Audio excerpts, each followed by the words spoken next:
अस्सलाम वालेकुम, मैं हूं शजर अजीज। सुनो राउंड अप में आपको खुशामदीद। नाजरीन, गुज़श्ता 2 सालों में मुल्की सियासत का धारा ऐसा घूमा है कि सियासी मुबस्सरीन हो या सियासी तारीख मौरख हैरान है कि आखिर पाकिस्तान के मौजूदा निज़ाम को क्या कहा जाए। क्या ये जमहूरियत है? क्या ये हाइब्रिड निज़ाम है? या इससे भी कोई अगली शक्ल इस वक्त पाकिस्तान में राइज है? सियासी मामलात इस मुल्क में हमेशा ही अपोजिशन के लिए खराब रहे हैं, मगर किसी अपोजिशन रहनुमाओं को किसी भी ज़ाहिर जमहूरी कहलाए जाने वाले निज़ाम में ऐसी मुश्किलात का सामना नहीं करना पड़ा जो इस वक्त तहरीक इंसाफ बर्दाश्त कर रही है। ये एक अलग बहस है और शायद हकीकत भी है कि पीटीआई की आधी से ज़्यादा मुश्किलात उनकी जमात के अपने गलत फैसले और नाकस हिकमत अमली का नतीजा है। मगर दूसरी जानिब इस अमर से भी मुंह नहीं मोड़ा जा सकता कि इंतहाई नाकिस और बुरी सियासी हिकमत अमली के बावजूद, और ख़ास करके तब जब पार्टी की कमान गैर सियासी हाथों में है, मगर सिर्फ फर्द वाहिद यानी बानी तहरीक इंसाफ की अवामी मकबूलियत ने अब तक तहरीक इंसाफ को न सिर्फ रेलेवेंट रखा हुआ है बल्कि मौजूदा हुकूमती निज़ाम को एक ऐसे खौफ में मुब्तला करके रखा है कि शायद ही सियासी या सहाफती हलकों में कोई एक ऐसा दिन गुजरता हो जहां इमरान खान या तहरीक इंसाफ के मौज़ूआत ज़ेरे बहस ना आते हों। कल बानी पाकिस्तान तहरीक इंसाफ इमरान खान ने कौमी असम्बली की तमाम पार्लिमानी कमेटियों से इस्तीफा देने और ज़िमनी इंतखाबात का बाइकआउट करने का ऐलान किया है। अलीमा खान और अज़मा खान ने मुलाकात के बाद मीडिया को बताया कि इमरान खान का मौक़िफ़ है कि ज़िमनी इंतखाबात में हिस्सा लेना नाअहलियों और नाजायज़ फैसलों को कानूनी जवाज़ फराहम करने के मुतरादिफ होगा। पीटीआई का ये पॉलिटिकल मूव क्या माजी की उस गलती की तरह साबित होगा जब उन्होंने 2 सूबों से अपनी हुकूमतों को ख़त्म किया था, या अब उसके नताइज मुख्तलिफ होंगे? ये अपनी जगह अहम सवाल है। इन मामलात समेत मौजूदा सियासी हालात और सियासी मुस्तकबिल पर बात करने के लिए आज हमारे साथ के इस हिस्से में मौजूद हैं सीनियर सहाफ़ी और तज्ज़ियाकार मज़हर अब्बास साहब। सर, आपको वेलकम करते हैं सुनो राउंड अप में। मज़हर अब्बास साहब, पाकिस्तान का सबसे बड़ा मसला इस वक्त क्लाइमेट चेंज है। पाकिस्तान के सारे दरिया एक्सेप्शनली हाई फ्लड लेवल पर हैं। आपने भी आज मौसमियाती तब्दीलियों के हवाले से कॉलम भी लिखा। हमारे हुक्मरानों की शायद प्रायोरिटीज़ कुछ और हैं। आप भी सियालकोट के हालात देख रहे होंगे, लेकिन ख्वाजा आसिफ साहब इस सूरत हाल में भी एक्स पर अपने सियासी मुखालिफिन पर जुमले कस रहे हैं। मरीम नवाज साहिबा मरी हैं, कितना सेंसिटिव इशू है ये, इसे क्यों संजीदा नहीं लिया जा रहा? इससे पहले अगर हम केपी में देखें, वहाँ भी यही हालात थे, सिंध के हालात भी थे, अब कराची में आपने देखा क्या हालात थे, अब लाहौर में, पंजाब में भी ये सेम हालात है। क्यों हुक्मरान इस चीज़ को सीरियस नहीं लेते? जी शुक्रिया। ये कोई आज का मसला नहीं है, ये बहुत पुराना मसला है और जो बारहा ये बात की जा चुकी है कि हम बेसिकली डेमोक्रेसी का नारा तो लगाते हैं, डेमोक्रेसी की बात भी करते हैं। डेमोक्रेटिक वैल्यूज़ क्या होती हैं, डेमोक्रेटिक नॉर्म्स क्या होती हैं, उनसे मेरा ख्याल है हमारी 90% पॉलिटिशियन नावाकिफ है। पॉलिटिक्स जो है वो बुनियादी तौर पे पब्लिक सर्विस होती है। दुनिया भर में अगर आप देखें जो डेमोक्रेटिक नेशंस हैं, वहाँ वज़ीर आज़म हो, सदर हो, उनका जो रहन सहन होता है वो बिल्कुल एक normal middle class, lower middle class के लेवल का होता है। वहाँ कोई उस तरह के सिक्योरिटी अपनी जगह होती है, लेकिन सिक्योरिटी भी वहाँ इनविजिबल सिक्योरिटी ज़्यादा होती है। बहुत सी चीज़ें ऐसी होती हैं कि जिसकी बिना पे वहाँ प्रोटोकॉल्स बिल्कुल भी नहीं होता। हमारे यहाँ प्रोटोकॉल्स पे करोड़ों अरबों रुपया खर्च कर दिए जाते हैं। वीआईपी कल्चर ने हमको अपने उसमें ले लिया है, बिल्कुल तमाम तर को तकरीबन हमारी रूलिंग एलीट हॉस्टेज हो गई है वीआईपी कल्चर की। इसलिए ये सैलाब आए, जलजला आए, उस तरीके से हमें नहीं नज़र आती अपनी लीडरशिप जो पानी में उतर जाए और लोगों के साथ जाके बैठे। उस तरह वो दिखावे की तस्वीरें, वीडियोस तो अपनी जगह होती हैं, लेकिन असल में जो चीज़ होती है वो हमें नज़र नहीं आती। दूसरा ये कि हमने, क्योंकि डेमोक्रेसी की नर्सरीज जो होती हैं वो लोकल बॉडीज होती हैं हर डेमोक्रेटिक नेशन में। जो काउंसलर्स हैं, आप बाहर चली जाएं, बाहर उनका, लोगों का, एक आम आदमी का को ये बिल्कुल भी उसे ये परवाह नहीं होती कि प्राइम मिनिस्टर कौन आ रहा है, प्रेसिडेंट कौन आ रहा है। उसको फिक्र ये होती है कि उसके इलाके का मेयर कौन होगा, उसके इलाके का जो सिटी नाज़िम कौन होगा, टाउन नाज़िम कौन होगा, काउंसलर कौन होंगे जो उससे राब्ते में रहेंगे। तो उस तरह का सिस्टम हमने कभी भी पाकिस्तान में एवॉल्व होने ही नहीं दिया उस तरह। और ये जो जितनी चीज़ें हमें अब आज नज़र आ रही हैं, ये सब एक आउटबर्स्ट है। हमने तो क्लाउड बर्स्ट की बात करें, ये एक आउटबर्स्ट नज़र आता है हमें, क्योंकि हमने उस तरीके से प्लानिंग की ही नहीं कि किस तरीके से कुदरती आफात का किस तरह मुकाबला किया जा सकता है। दुनिया भर में होता है जब बहुत मतलब हम कुदरती आफात कह के बारिशें हो बरीउल जाएं, ज़मान नहीं हो सकते। जी, एक्स्ट्राऑर्डनरी बारिशें हो जाएं या दलदले आ जाएं या नेचुरल डिजास्टर और दूसरी तरह हो जाएं, उसमें प्रॉब्लम्स आती हैं।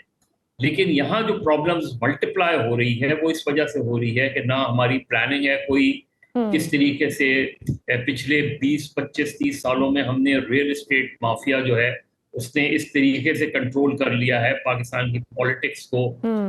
जो बिजनेस है वो पॉलिटिक्स हो गई है, जो क्राइम है वो पॉलिटिक्स हो गई है, और जो नेचुरल पॉलिटिक्स है जो होनी चाहिए वो हमें नजर नहीं आती। फिर और भी बहुत से फैक्टर्स हैं जिसमें नॉन स्टेट एक्टर्स का इन्वॉल्वमेंट पॉलिटिक्स में हमें नजर आता है। तो ओवरऑल इस वक्त जो जैसे पूरा पंजाब इस वक्त जो है वो बारिशों और सैलाब की लपेट में है, ये ठीक है, ये एक एक्स्ट्रॉर्डनरी सिचुएशन जरूर है।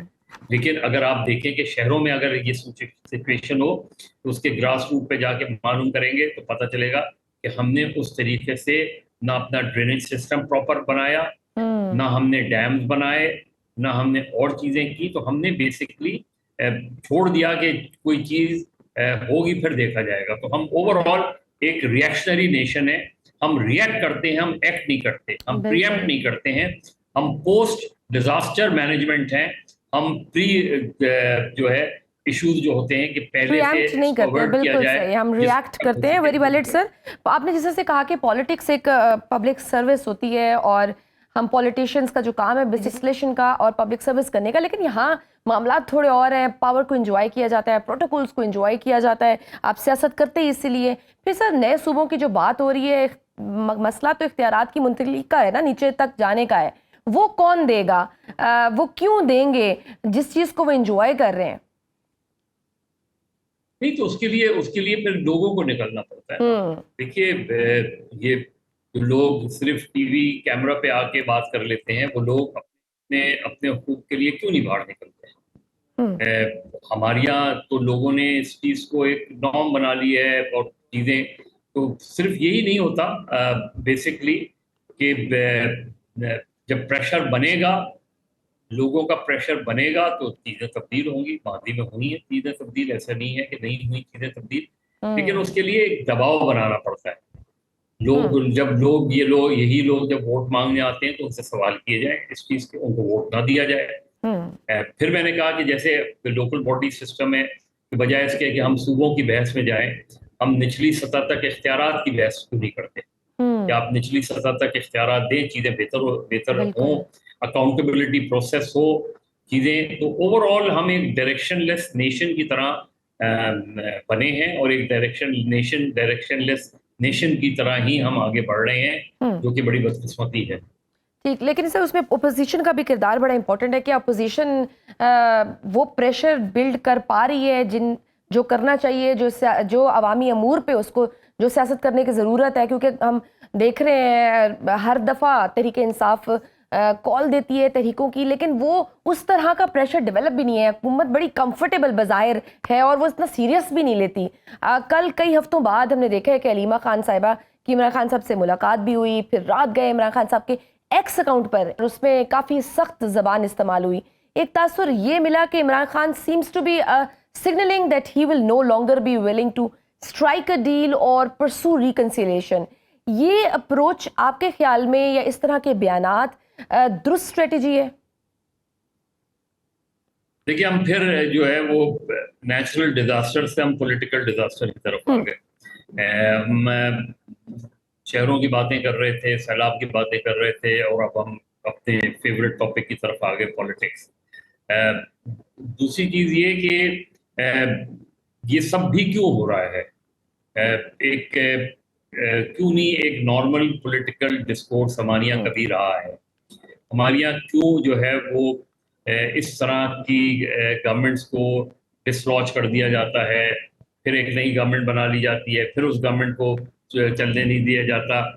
आप सोचें कि पाकिस्तान में कोई भी प्राइम मिनिस्टर जो है वो अपना पूरा टेन्योर कंप्लीट नहीं कर सका।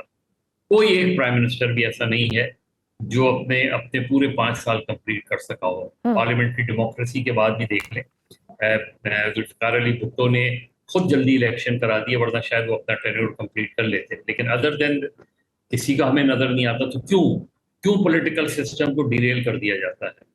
क्यों जिनका जिनका सियासत में कोई अमल दखल नहीं, वो सियासत मुसलसल सियासत करते हैं? इससे इससे जाहिर है जब एक अनसर्टेनिटी रहेगी, गैर यकीनी सूरत हाल रहेगी, तो आपकी इकोनॉमी पर बुरे असरात पड़ेंगे, जो कि पड़े हैं बुरे असरात उसमें। तो जब तक एक नॉर्मल कोर्स में हमारा पॉलिटिकल सिस्टम नहीं जाएगा, नहीं चलेगा, सिस्टम को डिरेल करने के बजाय चीज़ें नहीं आईनी तौर पे कोई चीज़ें तब्दील हो जाए, एक अलग बात है। लेकिन यहाँ जो आईनी तौर पे चीज़ें तब्दील होती हैं, उसके पीछे भी गैर आईनी कुव्वतों का हाथ होता है। तो बट सर जब तक हम क्वेश्चन इज ना, ये इस करेगा बेहतर कौन? नहीं करेंगे, सर जो आते हैं हर इसी पार्टी तरह जो भी आती है वो हल इसी हमें- मींस के थ्रू ही आती है। कोई डायरेक्ट जिन मींस को यूज नहीं करना चाहिए वो उन्हीं रास्तों से, उसी दरवाजे से आते हैं। तो फिर इस सब को रोकेगा कौन? कौन करेगा ये सब? बड़ा आइडियल है आप जो सिचुएशन वो बता रहे हैं। दरवाजा क्यों खुला? वो दरवाजा खुलता क्यों है? क्यों खुलता है वो दरवाजा? अपने अपने जाती मफादात उसका के लिए सियासत से क्या ताल्लुक है? जो खोलते भी है ना सर। पॉलिटिशियंस जाने, आपस में लड़े, लोग जाने, लोग उन पॉलिटिशियंस को अकाउंटेबल करें, उनका एहतसाब करें, उन्हें वोट दें नहीं दें, एक जमात को वोट दें, वो जमात कामयाब ना हो, दूसरी जमात को वोट दें। कौमें इसी तरह बनती हैं। कौमें जो हैं वो पैराट्रूपर्स आ जाएं, इस तरह कौमें नहीं बनती। और यही पाकिस्तान के साथ हुआ पिछले 78 सालों में। इसी वजह से आपका एक बड़ा हिस्सा आपसे अलग हो गया। इसी वजह से आज आपके छोटे सूबों में बेचैनी नजर आती है। सर इसी अभी वजह से जो है वो हर तरह के सवालात होते हैं, और हम इसी बहस में पड़ जाते हैं कि इमरान खान क्या कर रहा है, और जरदारी साहब क्या कर रहे हैं, और नवाज शरीफ क्या कर रहे हैं, और हम इसी बहस में उलझ के रह जाते हैं। हमारे पॉलिटिशियंस इसमें बराबर के शरीक हैं। ये नहीं कि उनको बिल्कुल जिम्मेदार है। हो सकता अभी सर जिस तरह से अभी पीटीआई ने बाई इलेक्शंस का बायकॉट कर दिया है, अगर वो पार्लियामेंट में कायमा कमेटियों से मुस्ताफी होने का फैसला किया है, अगला मरहला शायद असेंबलियों से मुस्ताफी होने का भी हो सकता है। पीडीएम हुकूमत में भी इस्तीफे दिए गए थे, असेंबलियां भी तहलील की गई थी। इस बार आपको लगता है कि इस फैसले से तरीके इंसाफ को कोई सियासी फायदा होगा, या this should be the part of it? At least वो हर फोरम पे इसको यूटिलाइज करें, सिस्टम को चलते रहने दें। ये मशवरा देने वाले हम कोई नहीं होते कि उनका अपना फैसला होगा, वो उसके कॉन्सिक्वेंसेस वो ही भुगतेंगे। मतलब अगर आप पॉलिटिक्स कर रहे हैं तो बहुत सीधी सी बात है कि आप चीज़ों का बॉयकॉट करेंगे, उसके कॉन्सिक्वेंसेस भी आपने शायद सामने रखे होंगे, माजी को सामने रखा होगा जब आप जो है असेंबलियों से इस्तीफा दे के आ गए थे, लेकिन फिर बाद में असेंबली में वापस जाना पड़ा। ये सारी चीज़ों को देखना पड़ेगा, प्रोज एंड कॉन्स देखने पड़ते हैं, और मेरा ख्याल है तहरीक इंसाफ या इमरान खान साहब को ये देखना पड़ेगा कि हम पार्लिमानी कमेटी से इस्तीफा देने के बाद क्या अगला कदम ये होगा कि इस्तीफा दे दिया जाए पूरी पार्लियामेंट से। अगर पूरी पार्लियामेंट से आप इस्तीफा देते हैं तो आप क्या खैबर पख्तूनख्वा की हुकूमत भी ख़त्म करेंगे? क्योंकि 2014 में तो आपने खैबर पख्तूनख्वा की हुकूमत नहीं ख़त्म की थी, कौमी असम्बली से लोगों ने इस्तीफा दे दिया था। सूबाई असम्बलियों का क्या करेंगे? ये सारी चीज़ें देखनी पड़ती हैं।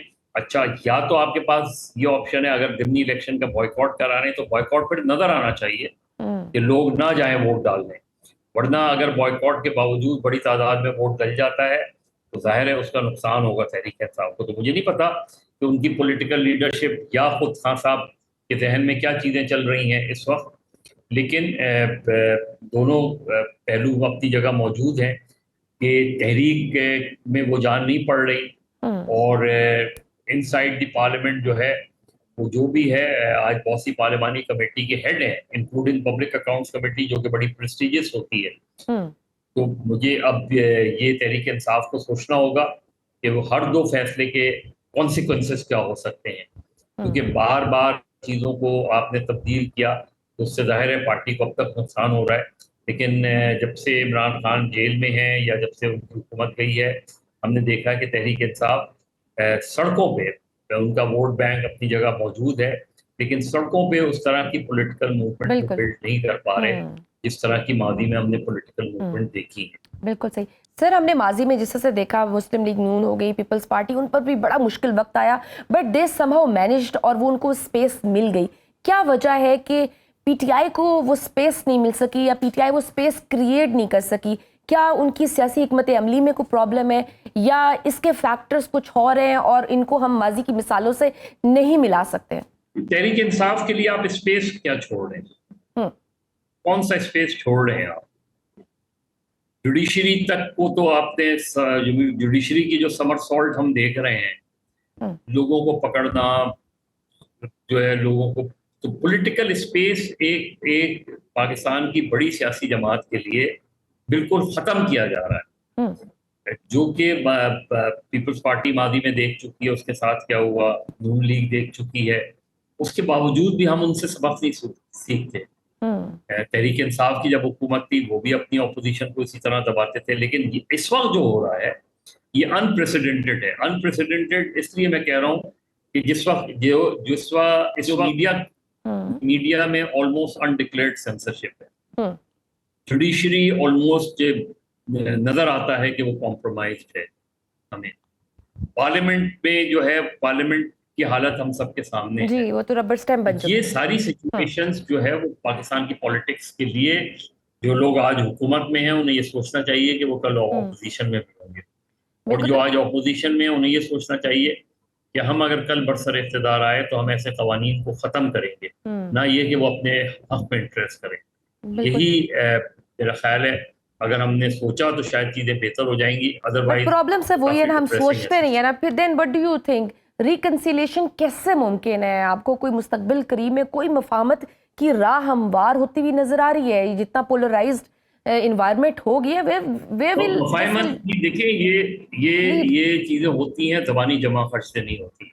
राना सनाउल्लाह ने बयान दे दिया, XYZ ने बयान दे दिया, दूसरी तरफ आप बातचीत के लिए माहौल बनाया जाता है। अगर आप एक तरफ कहीं कोई बात का इम्कान हुआ तो पता चला अली मां खान के बेटों को उठा के बंद कर दिया गया। हुकूमत जो होती है फलदार दरख्त की मानंद होती है, वो झुकता है। पीटीआई को भी ये सोचना पड़ेगा कि आपने किस रास्ते का इंतखाब करना है और उस रास्ते के इंतखाब में जो जो रुकावटें हैं उनको कैसे अबूर करना है। आपने किसी से बात नहीं करनी। एक तरफ आप इस्टेब्लिशमेंट को बुरा भला भी कहते हैं, दूसरी तरफ बात भी इस्टेब्लिशमेंट से करना चाहते हैं। तो इसलिए अभी जो सिचुएशंस हैं उसमें मेरा ख्याल है जब तक गवर्नमेंट अपोजिशन एक दूसरे, चले और सारी चीज़ें छोड़ें, इस वक्त जो पंजाब में सैलाब की सूरत हाल है, इसी के ऊपर इकट्ठा होकर चीज़ों को सॉर्ट आउट करने की कोशिश करें, कोई तो ब्रेक अवे करें कुछ। तो अनफॉर्चुनेटली हमारे यहाँ सियासी इख्तिलाफात सियासी दुश्मनियों में बदल गए हैं। जिस तरह की जबान हम एक दूसरे के खिलाफ, यही तो प्रॉब्लम है सर, हम अपने जाती मफाद के लिए बैठ जाते हैं। सेनेट के इलेक्शन में हम बैठ गए थे, लेकिन आवाम के मफाद के लिए हम बैठने के लिए तैयार नहीं। नाज़रीन, पंजाब पाकिस्तान का दिल कहलाने वाला सूबा आज एक बार फिर शदीद सैलाब की लपेट में है। मानसून की शदीद बारिशों और दरियाओं में अचानक पानी की आमद ने तबाही मचा दी है। पंजाब के कई अजला बशमूल लाहौर, कसूर, भावलनगर, सियालकोट और रावलपिंडी पानी में डूब गए हैं। नेशनल डिजास्टर मैनेजमेंट अथॉरिटी के मुताबिक सूबे में 1,50,000 से ज्यादा अफराद को नकल मकानी करना पड़ी और ज़राई अराजी पर खड़ी फसलें बर्बाद हो गई, जो मुल्क की खुराक की सिक्योरिटी को खतरे में डाल रही हैं। सैलाब ने इंफ्रास्ट्रक्चर को शदीद नुकसान पहुंचाया। सड़कें, पुल और बिजली का निज़ाम मफलूज हो गया। ये सैलाब न सिर्फ कुदरती आफत है बल्कि इंसानी गफलत और सियासी नाकामी का नतीजा भी है। पाकिस्तान मुस्लिम लीग नून पंजाब की सियासत पर तवील अरसे से गालिब रही है। इस तबाही की जिम्मेदारी से वो बरीउल ज़मा नहीं है। नून लीग ने पंजाब में कई बार हुकूमत की, मगर सैलाब से निपटने की कोई ठोस पॉलिसी ना बना सकी। 1985 से 1990 तक मियां नवाज शरीफ पंजाब के वज़ीर आला रहे, फिर 1997 से 1999 तक मियां शहबाज शरीफ, फिर 2008 से 2018 तक शहबाज शरीफ की तवील हुकूमत रही, जहां पंजाब स्पीड का दावा किया गया मगर सैलाब मैनेजमेंट पर कोई तवज्जो ना दी गई। वहीं अब गुज़िश्ता 2 साल से मरीम नवाज पंजाब की वज़ीर आला है, मगर इस बार भी मौसमियाती तब्दीली के पेशगी खतरात के बावजूद कोई ख़ास इक़दामात नज़र नहीं आए। अलबत्ता इस बात से इनकार नहीं किया जा सकता कि भारत की साजिश भी इस तबाही को बढ़ावा दे रही है। भारत ने अचानक दरियाए रावी और सतलज में पानी छोड़ दिया जो पहले ही मानसून से भरे हुए थे। ये पानी की अचानक रिहाई ने पंजाब में सैलाब को इंतहाई खतरनाक सतह पर पहुंचा दिया। भारत ने डैम से पानी छोड़ने का ऐलान किया, मगर ये वार्निंग देर से और नाकाफी थी, जिससे हजारों अफराद बेघर हुए। ये इंडस वाटर ट्रीटी की खिलाफ वर्जी है जो भारत की पाकिस्तान मुखालिफ पॉलिसी का हिस्सा है। भारत हमेशा पाकिस्तान को कमजोर करने के लिए पानी को हथियार बनाता है, मगर आलमी बरादरी खामोश है। ये न सिर्फ कुदरती आफत बल्कि जारियत है। इस वक्त पंजाब के मुख्तलिफ अजला में सैलाब की क्या सूरत हाल है और अब तक नुकसान समेत हुकूमत ने क्या हिफाजती इक़दाम किए हैं, इस पर प्रोग्राम के इस हिस्से में बात करने के लिए सबसे पहले हमारे साथ मौजूद हैं हमारे नुमाइंदे इमरान भट्टी पसरूर से और सुहेल बलोच लाहौर से। उनसे जानते हैं कि वहाँ की क्या सूरत हाल है और उस पर तबसरा करने के लिए हमारे साथ पैनल में मौजूद हैं डायरेक्टर PDMA हमीदुल्लाह मलिक। सबसे पहले इमरान, आप बताएं पसरूर और उसके गर्दो नवा में सैलाब की क्या सूरत हाल है और क्या लोगों को नकल मकानी करा दी गई है या कोई तशवीशनाक हालात है वहाँ? जी बिल्कुल, शहर सियालकोट को जो है सैलाबज़दा इलाका करार दे दिया गया और दफ़ा 144 जो है ज़िला इंतज़ामिया की जानिब से नाफिज कर दी गई है। आज सुबह जो है हेड मराला के मुकाम से जो है तकरीबन 7,59,000 से ज़ायद क्यूसेक का जो है सैलाबी रेला गुजरा, जिसकी वजह से जितने भी मज़ाफ़ाती इलाके थे और ख़ास तौर पर नशेबी इलाके थे वो ज़ेर आब है। अगर आप सियालकोट से हेड मराला की तरफ सफ़र करें तो सबसे पहले माची खोखर का इलाका आता है और उसके बाद जो है फिर हसनवाल है, फिर इसी तरह लालपुर है, फिर कोटली लोहारा है और इसी तरह आगे हेड मराला। ये वो सारे इलाके हैं जो मुकम्मल तौर पर ज़ेर आब हैं। यहाँ पे निज़ाम ज़िंदगी बिल्कुल ख़त्म हो चुका है। लोग जो हैं अपने घरों की जो छतें हैं उन पर महसूर होकर रह गए हैं। घरों के अंदर पानी है, सहन में पानी है कि नीचे अपनी जो है ग्राउंड फ्लोर पे नहीं आ सकते।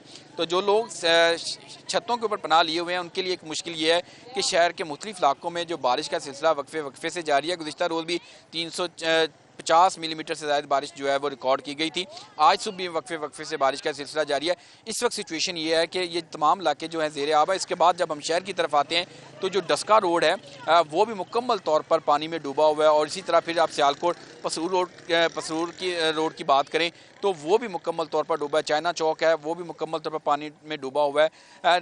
जो सड़कें हैं वो नहरों का मंजर पेश कर रही हैं। आगे आप अगर पसरूर की तरफ जाते हैं सियालकोट की तरफ से तो नाला एक जो है वो तुगयानी की वजह से वो टूटा और जिसकी वजह से उसके इर्द गिर्द के मज़ाफ़ाती जो गाँव थे, देहात थे, वो सारे ज़ेर आब है। सैकड़ों देहात जो हैं वो ज़ेर आब आए हैं और हज़ारों की एकड़ के हिसाब से जो ज़रई ज़मीन है वो पानी की नज़र हो चुकी है, फसलें तबाह हो चुकी हैं, वो दरिया का मंजर पेश कर रही हैं ये ज़रई ज़मीन है। अब पसरूर की तरफ जाना हो तो ये पसरूर रोड से जो बरसाती नाला गुजरता है गुन्ना खुर्द जो इलाका है वो टूटा, जिसकी वजह से पसरूर का जो ज़मीनी रास्ता है वो सियालकोट से मुनक़ता हुआ।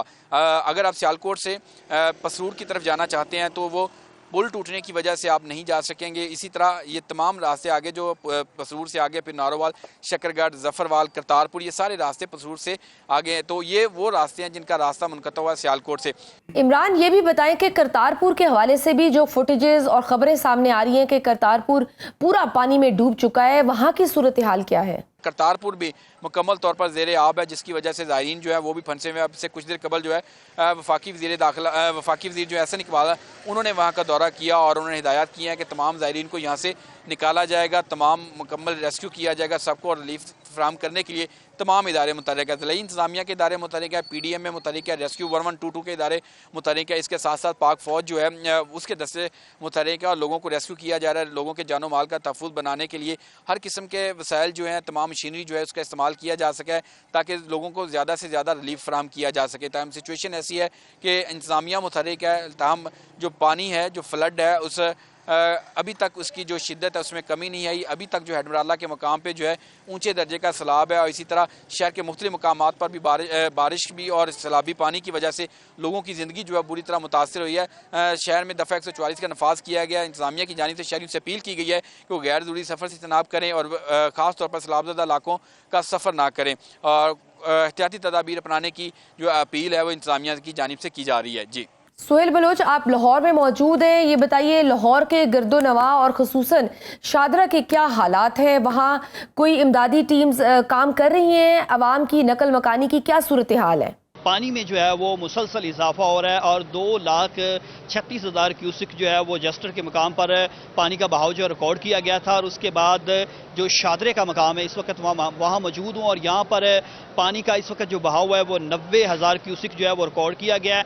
20 लाख जो लीटर है फी घंटा जो है फी सेकंड के हिसाब से जो है वो यहाँ से पानी गुजर रहा है। लेकिन इस सैलाबी सूरत हाल में जो दरिया किनारे पर रहायशी हैं, ख़ास तौर पर जो आबादियाँ हैं, खाना बदोश हैं, उनको इंतज़ामिया जो है वो अलर्ट जारी कर रही है कि यहाँ से आप जो है वो दूसरी जगह मुंतकिल हो जाएँ। ये गुज़श्ता जो है वो 3 से 4 रोज़ का सिलसिला जारी है। लेकिन लोगों को यहाँ लग रहा है कि शायद कोई इतनी खतरनाक सूरत हाल नहीं हो सकती, क्योंकि दरिया रावी में ये सैलाबी सूरत हाल जो है वो कई सालों के बाद अब देखने को मिल रही है। लेकिन इसके साथ साथ जो गौशाला है और ये मालीपुरा का एतराफ़ है, सगियाँ है, शादरा का मकाम है, यहाँ पर बड़ी आबादी है जो कि ज़ेरे आब आ सकती है। और यहाँ पर ही ऐलानात किए जा रहे हैं कि यहाँ पर जो हिफाजती इक़दामात किए भी जाएँ और इसके साथ साथ जो मवेशी रखे गए हैं उनको और दीगर जो लोग हैं यहाँ पर रैश पजीर हैं उनको भी आर्जी तौर पर जो है वो मुंतकिल करने का अलर्ट जारी किया गया है। ये शादरा रावी पुल है जहाँ पर मैं इस वक्त रावी के किनारे पर मौजूद हूँ और यहाँ जिस जगह पर मैं मौजूद हूँ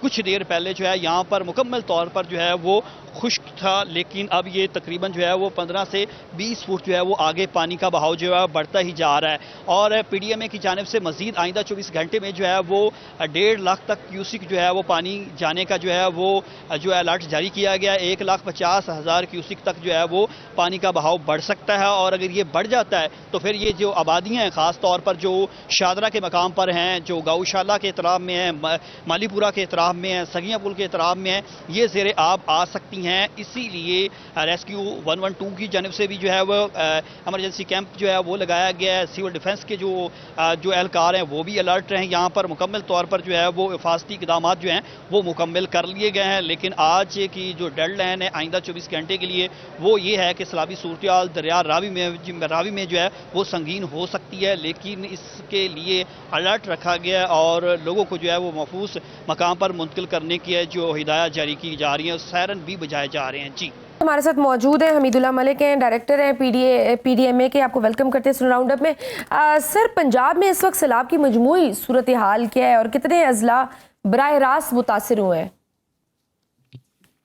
अस्सलाम वालेकुम जी, थैंक यू वेरी मच। सबसे पहले तो एक पैगाम सबके लिए जो दरियाओं के आसपास रह रहे हैं और या दरियाओं से गुजरते हैं, उनसे रिक्वेस्ट है कि वो हिदायत जो उनको दी गई हैं, जो पैगाम उनको दिया गया है, उनके ऊपर अमन अमल करें और ख़ुद महफूज रहें और अपने प्यारों को भी महफूज रखें। जी, अब आपने बात की इस वक्त सूरत हाल है क्या? सूरत हाल हम शुरू करते हैं मशरकी दरिया से, सतलुज से। सतलुज में इस वक्त जो है 2,53,000 जो है वो क्यूसेक पानी चल रहा है और जिसका के उम्मीद है कि एक आध दिन और भी ये इतना ही सस्टेन करेगा। और दूसरी तरफ जो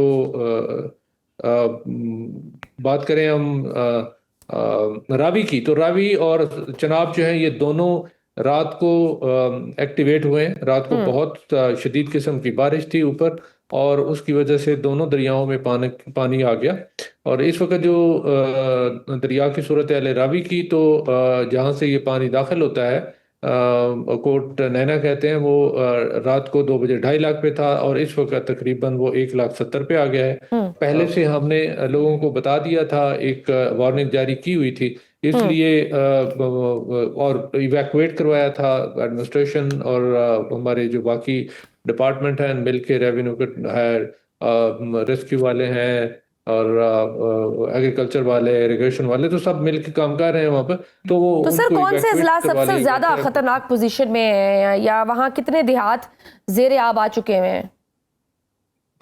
जो टोटल बनते हैं ना कसूर के, वो हाईएस्ट फ्लड फ्लड में वो 72 तकरीबन गांव बनते हैं, लेकिन इस वक्त अल्हम्दुलिल्लाह कोई मेरा अंदाजा 42 के करीब जो है ना गांव, वो गांव जो है वो दरिया के करीब जो होते हैं ना, वो मकान गिरते हैं फिर बनाते हैं, फिर गिरते हैं फिर बनाते हैं, तो वो एक उनकी प्लेंथ बन जाती है, ऊंचे हो जाते हैं जमीनें। तो ऐसा जो गांव है उनके अंदर तो पानी नहीं गया, लेकिन बाहर जो साइड पे डेरे जात होते हैं या जानवरों के जो बनाए होते हैं, तो वहां तक पानी चला गया है। ये तो सतलुज की बात है। और जो रावी जो है उसका पानी अभी आज इस वक्त जो शादरा पे चल रहा है वो तकरीबन 80,000 है, और कोई 2-3 घंटों के अंदर जो मैक्सिमम पीक है वो तकरीबन हम एक्सपेक्ट कर रहे हैं कि 1,60,000 से लेकर 1,90,000 तक तकरीबन पानी जा सकता है। तो वो रेला जो है ना वो आज रात को यहाँ से गुजरेगा। और उसके साथ अगर हम चनाब की बात करें तो उसका रेला जो है वो इस वक्त खान की और फिर उसके बाद गादराबाद तक पहुंच चुका है। गादराबाद का जो सेक्शन है उसको ब्रीच कर दिया गया है, उस साइड से जो उसका प्रोटेक्शन बंद होता है उसको ब्रीच किया गया है ताकि पानी साइड से गुजर सके। सर, सैलाब मुतासरीन को इमदाद पहुंचाने में सबसे ज्यादा किस चीज में मुश्किलात दरपेश आ रही हैं? नहीं, इस वक्त कोई ऐसा मुश्किलात इस वक्त नहीं है, क्योंकि हमने वक्त पे लोगों को बता दिया था और वक्त पे उनको जो फ्लड प्लान में से जो वल्नरेबल पॉइंट्स है वहाँ से उनको इवैक्यूएट कर लिया था, और कैंप्स भी बना दिए थे, और उनको इवैक्यूएट करने में जो अपनी मदद आपके तहत जा सकते थे वो खुद चले गए थे। बाकी इंतज़ामिया जो है उनके साथ मिल के जो ट्रांसपोर्ट का अमल है उसको किया। कुछ जो फंस गए थे अचानक पानी आने की वजह से, वो जो वक्त पे नहीं निकल सके थे, तो उनको रेस्क्यू करके निकाल दिया गया, और हर कोई अपने अपने आप तकरीबन। तो सर, डिजास्टर मैनेजमेंट इन सैलाब और आफात से मुतालिक कितना वक्त कब हुकूमत और इदारों को आगाह करता है? जो अलर्ट जारी किए जाते हैं उनमें इतना वक्त दरमियान में मौजूद होता है कि मौजूदा सैलाब जिस नोयत का है उसके लिए हिफाजती इकदाम किए जा सके? जी, इसमें दो तरह के वार्निंग्स होती हैं। एक होती है वार्निंग, लॉन्ग टर्म वार्निंग है। उसमें यह है कि लॉन्ग टर्म जो है उसमें ये होता है कि कोई 3 हफ्ते 4 हफ्ते बल्कि 2 महीना 1.5 महीना तक भी है, एक सीजन की होती है। पूरे सीजन के हवाले से होती है कि अलर्ट होता है कि जिस सीजन में बारिशें कम होंगी या ज्यादा होंगी। और दूसरा जो है कोई 10 से 15 दिन की होती है कि ये पैटर्न होगा और फलां जगह पे बारिशें ज्यादा हो सकती हैं। और फिर उसके बाद होता है 3 से 4 दिन का जो शॉर्ट होता है, और वो फिर ये है कि उसका वो बिल्कुल एक्यूरेसी के साथ होता है। तो क्योंकि पहले 3 महीने का है, फिर उसके बाद कोई 3 हफ्ते का है, फिर उसके बाद 3-4 दिन का है, तो वो फिर एक नहीं होता, वो 3 वार्निंग चल रही होती हैं। तो फिर एक किस्म का उसको समझ लें कि रेपिटेशन हो रही होती है, और जो जिसकी इंटेंसिटी ज़्यादा हो उसी हिसाब से जो एक्चुअलाइज हो रहा होता है उसके ऊपर फिर जीरो टॉलरेंस होती है। जो शॉर्ट टर्म जो बहुत थोड़े टाइम 3 दिन का है उसमें तो यह कि जीरो टॉलरेंस होती है कि किसी किस्म की फिर जो ऑक्यूपेंसी नहीं रहती वहाँ पर, कोई फिर अंदर हम रहने नहीं देते। एक वो खुद लोग भी इवैक्यूएट करते हैं, और अगर फर्ज करें वो ना माने तो फिर फोर्स इवैक्यूएशन भी हो जाती है, क्योंकि हमारा मकसद लोगों की जिंदगियों को बचाना है।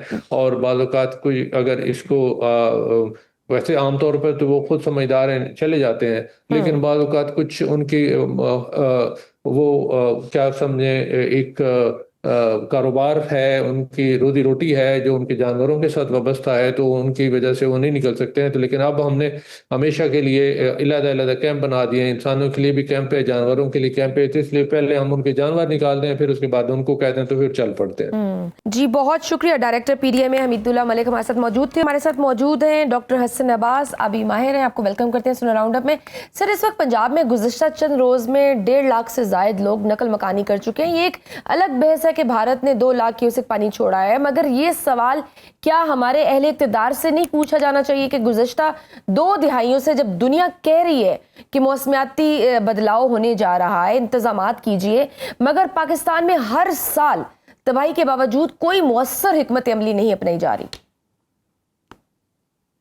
जी, पहली बात तो ये है कि ये एक इब्हाम पाया जा रहा है लोगों में कि भारत पानी छोड़ रहा है। भारत पानी नहीं छोड़ रहा, ये पानी कुदरती तौर पे आ रहा है, और इतना ज्यादा आ रहा है कि भारत इसको रोक नहीं सकता। इस चीज को समझने की जरूरत है कि भारत पानी छोड़ नहीं रहा, भारत पानी रोकने में नाकाम हो रहा है। इसलिए वो पानी का जो रास्ता बना हुआ है, पानी अपने कुदरती रास्ते पे चलता हुआ आ रहा है और उसका रास्ता पाकिस्तान ही से गुजरता है, इसलिए ये पानी यहाँ पे आ रहा है।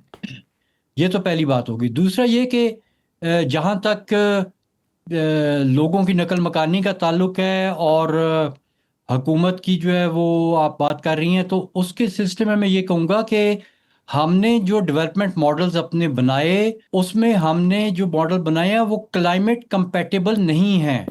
वो क्लाइमेट चेंज को नहीं सह सकते, उनमें ये कैपेसिटी नहीं है कि वो इस किस्म की बारिशों को और इस किस्म के सैलाबों को हैंडल कर सकें।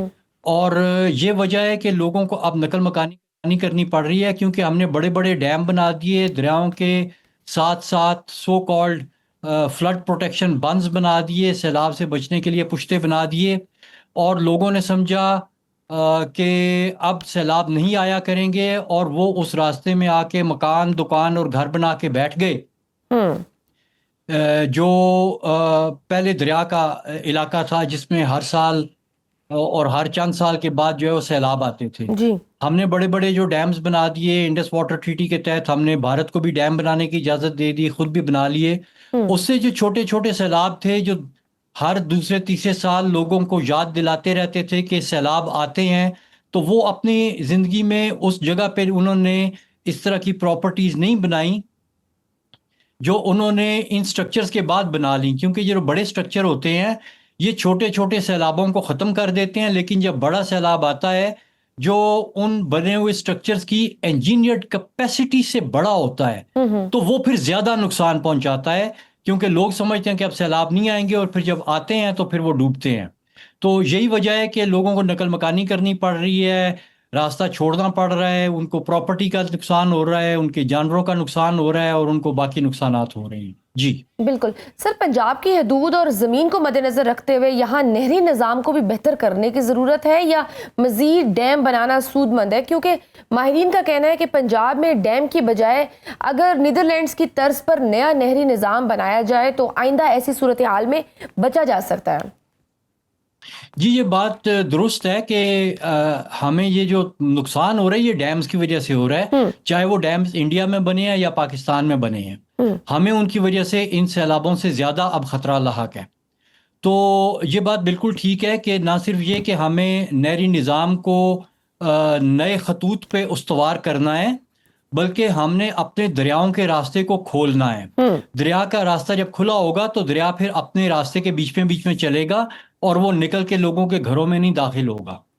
बिल्कुल, जब आप रास्ता खोल देंगे तो ना सिर्फ ये कि सैलाब से आपका खतरा जो है वो बहुत कम हो जाएगा, बल्कि जब दरिया फैलेगा तो वो आपके ज़ेरे ज़मीन पानी को रिचार्ज करेगा और फिर ये पानी जो रिचार्ज होता है दरिया के नीचे, दरिया के बेड के नीचे ज़ेरे ज़मीन दरिया की रेत में, इसको निकालने का अगर हम मैकेनिज्म बनाएं, बजाय के डैम्स पे इन्वेस्टमेंट करें, हम उस सिस्टम के ऊपर इन्वेस्टमेंट करें जो दरिया के नीचे सैलाब से जो पानी का ज़ख़ीरा बनता है, हम उसके साथ अपने आप को कनेक्ट करने की टेक्नोलॉजी लेके आएँ और अपने जो नहरी निज़ाम है जो कि बहुत ही फरसूदा है, 200 साल पहले अंग्रेज़ ने बनाया था और अंग्रेज़ ने भी कॉपी किया था जो 7000 साल पहले या 6000 साल पहले फ़िरौन ने मिस्र में बनाया था, या उससे भी पहले 10,000 साल पहले मेसोपोटामिया में बना था। तो ये वो निज़ाम है, इतने पुराने निज़ाम के साथ हम 21वीं सदी में नहीं चल सकते। ये बात बिल्कुल दुरुस्त है कि हमें हॉलैंड और बाकी दूसरे जो ममालिक हैं जो कि इस वक्त जो कि सक्सेसफुल जदीद मॉडल्स किस्म हैं, की आप बात कर रहे हैं, उसके साथ हमें अपने नहरी निज़ाम को बतदरीज बदलना होगा और इस चीज़ के ऊपर पैसा लगाने की ज़रूरत है, ना कि मज़ीद डैम बनाने की और मज़ीद नहरें बनाने की। जी सर, हर साल सैलाब आता है, हर साल लंबी डिबेट्स होती हैं, पॉलिसीज पर भी बात होती है, फिर अगला साल आता है और हालात मजीद बदतर होते हैं। इस बार जो सैलाब और बारिशों के बारे में बात की जा रही है, कहा जा रहा है कि गुज़िश्ता कई दिहाइयों के रिकॉर्ड टूट गए हैं, जैसे कि अब सियालकोट में कहा जा रहा है कि गुज़िश्ता 49 साल का रिकॉर्ड टूट गया है। अगर यही हालात रहे तो मौजूदा सैलाब क्या पंजाब के अक्सरियती अजला को मुकम्मल तबाह नहीं कर देगा? देखिए, ये कितना बड़ा सैलाब किस जगह तक जाता है और किस किस जगह में आ सकता है, कौन कौन सी जगह जो है वो खतरे की जद में आती है, ये इस चीज़ को जो है इसका तयन करना कोई बहुत बड़ा मसला नहीं रह गया अब 21वीं सदी में। हमारे पास कंप्यूटर मॉडल्स हैं, हमारे पास आर्टिफिशियल इंटेलिजेंस है, हमारे पास सैटेलाइट डेटा है, हमारे पास टोपोग्राफिक मैप्स हैं। ये सब कुछ बरूए कार लाते हुए हम अपने जो इलाके हैं जिनके बीच में फ्लड आ सकता है, जो हैजर्ड जोन्स बनते हैं, हम अगर उनका तयन कर लें और फिर उन जोन्स के हिसाब से अपनी मैनेजमेंट करें तो ये चीज़ें जो हैं उनसे बहुत ज़्यादा बचत हो सकती है। और फिर ये सैलाब हमारे लिए ज़हमत नहीं बल्कि रहमत बन जाएंगे, क्योंकि जब भी इस तरह के सैलाब आएंगे वो हमारे ज़ेर ज़मीन पानी को रिचार्ज करेंगे और हम अपने ज़ेर ज़मीन पानी की मदद से इरिगेशन भी करेंगे और बाकी भी अपनी डोमेस्टिक ज़रूरियात को पूरा करेंगे, इंडस्ट्री की ज़रूरियात को पूरा करेंगे। ये फिर ये रियलाइजेशन है हमारे पॉलिटिशियंस को या जो गवर्नमेंट में है उनको ये एहसास है इस पॉलिसी साजों को कि कितनी गंभीर सिचुएशन है और हमें कितना संजीदा लेना है, या हर बार की तरह हम नुकसान पे नुकसान ही उठाते जाएंगे? सही, ये डिबेट्स तो हम हर बार ही करते हैं। अगर पॉलिसी साजों को देखें तो वो तो आज से अगर आप देखें 2018 में पॉलिसी साजों ने आपको बताया था कि जनाब 2025 में पाकिस्तान में पानी खत्म हो जाएगा। याद है ना कितनी बड़ी कैंपेन हुई थी। और ये जो इस तरह की आई वुड से कि ये शोशे उड़ाने वाले लोग होते हैं, ये इतने पावरफुल होते हैं कि इन्होंने आखिर में डेमो के ठेके लेने होते हैं। ये कहते हैं जी रिपोर्ट छपवा लेते हैं किसी सरकारी इदारे से और वो रिपोर्ट कहती है जी 2025 में पानी ख़त्म होगा। फिर ये उस वक्त के प्राइम मिनिस्टर के पास पहुंच जाते हैं, उसको कहते हैं कि तुम अपने जो है ना कौम से खिताब करके लोगों को बताओ कि 2025 में पानी ख़त्म हो जाएगा। और फिर चीफ जस्टिस जो है वो डैम फंड बना देता है और फिर प्राइम मिनिस्टर का डैम फंड बन जाता है और फिर उसमें लोगों से पैसे बटोरने शुरू कर दिए जाते हैं। फिर डैमों के ठेके अवार्ड हो जाते हैं और वो सारा पैसा ऐसे फजूल कामों पे झोंक दिया जाता है जो कि क्लाइमेट कंपैटिबल नहीं है। अगर यही पैसा जो इस वक्त 2 बड़े बड़े डैमों के ऊपर खर्च हो रहा है, ये पिछले 6-7 साल में लोगों की तालीम और तरबियत पे खर्च हुआ होता, क्लाइमेट कंपैटिबल मॉडल्स पे खर्च हुआ होता, दरियाओं के रास्ते खोलने पे खर्च हुआ होता, तो आज हम इस किस्म की मुसीबत ना देख रहे होते, बल्कि लोग जो हैं वो इस चीज़ से भी बचते और उनको इस सैलाब से फ़ायदा हो रहा होता, ना कि नुकसान। जी बिल्कुल सही, बहुत शुक्रिया डॉक्टर हसन अब्बास साबी माहिर हमारे साथ मौजूद थे और प्रोग्राम में आगे बढ़ते हैं। नाजरीन, 30 रुपए का झगड़ा 2 जिंदगियां निकल गया। जी हाँ, रायवन में पेश आने वाला ये लर्जा खेज वाकया हमारे माशरती जवाल और अदारा जाती नाकामी का आईनादार है। 30 रुपए के मामूली तनाज़े पर 2 सगे भाई वाजिद और राशिद वहशियाना तशद्दुद की भीड़ चढ़ गए। एक ही दिन में एक की जान चली गई और दूसरा कई दिन जिंदगी और मौत की जंग लड़ने के बाद दम तोड़ गया। ये वाकया न सिर्फ एक खानदान के लिए क़यामत से कम नहीं बल्कि पूरी कौम के ज़मीर को झंझोड़ने के लिए काफ़ी है। सवाल यह है कि हमारी सोसाइटी इस नहज पर क्यों जा पहुंची है जहां मामूली रंजिश भी जानलेवा साबित होती है। अदम बर्दाश्त और फौरी गुस्से का कल्चर हमारे रोज़मर्रा के रवैयों में इस हद तक रच बस गया है कि इंसानी जान की हुर्मत बेवकूफ़ लगती है। ये रवैया सिर्फ अफराद का नहीं बल्कि एक इज्तिमाई बीमारी है। काबिल अफसोस पहलू ये भी है कि मौके पर मौजूद लोग तमाशाई बने रहे। हमारे माशरे में जुल्म के खिलाफ आवाज़ बुलंद करने की बजाय मोबाइल कैमरों से वीडियोस बनाना ज़्यादा ज़रूरी समझा जाता है। अगर बर वक्त किसी ने बीच बचाव किया होता तो शायद आज 3 बच्चों के सर से बाप का साया ना उठता। ये सानिया इस अमर की भी निशानदेही करता है कि कानून नाफिज करने वाले अदारों की गिरफ्त कितनी कमज़ोर है। अगर माशरे में ये एहसास मौजूद हो ताकि कातिल को फौरी और इबरतनाक सज़ा मिलेगी तो शायद हल फरोश और उसके साथी तशद्दुद करने से पहले 100 बार सोचते। पुलिस ने मरकजी मुलजिम को गिरफ्तार जरूर किया है, लेकिन असल इम्तिहान इस मुकदमे के अंजाम पर है। अगर ये केस भी कागजों में दब गया या ताकतवर हाथों के मुदाखलत ने इंसाफ की राह रोकी तो ये रवैया मजीद तशवीशनाक हद तक बढ़ जाएगा। हमें बहसियत कौम इस अलमिये को महज एक आम खबर समझकर नज़रअंदाज नहीं करना चाहिए। ये हमारी इज्तिमाई बेहिसी और बर्दाश्त के फुकदान का शाखसाना है। ज़रूरत इस अमर की है कि स्कूलों, मसाजिद और मीडिया के ज़रिए बर्दाश्त और सब्र की तालीम दी जाए, फौरी इंसाफ और तेज़ अदालती कार्रवाई को यकीनी बनाया जाए, मकामी सतह पर कम्युनिटी पॉलिसिंग और तनाज़े हल के छोटे फोरम्स फ़ाल किए जाएं। इंसानी जान का कत्ल सिर्फ एक फ़र्द की हलाकत नहीं बल्कि पूरे माशरे की शिकस्त है। राशिद और वाजिद का खून इस बात का तकाजा करता है कि हम संजीदगी से अपने रवैयों, अपने निज़ाम और अपनी इक़दार पर नजर सानी करें। बसूरत दीगर कल का निशाना कोई और हो सकता है, शायद हम खुद। इजाज़त दीजिए, अल्लाह हाफ़िज़।